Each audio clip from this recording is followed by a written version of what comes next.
seus desafios, cantar. E quando você está tendo que compartilhar a voz de cada aqui, as quatro pessoas, como elas conseguiram esse encanto, o senhor mais chamou sua atenção nessa apresentação? Pois é, cantar em grupo sempre foi difícil, né?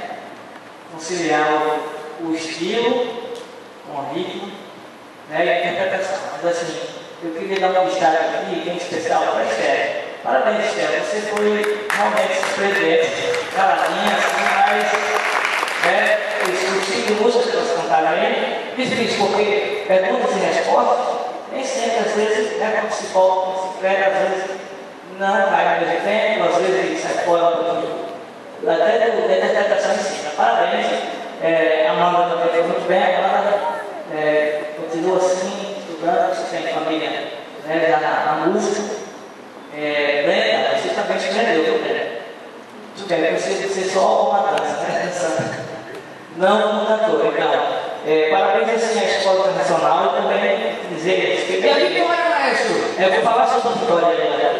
Que nós temos assim, nesse momento, a gente descobre que nós somos pensados futuros cantores da igreja.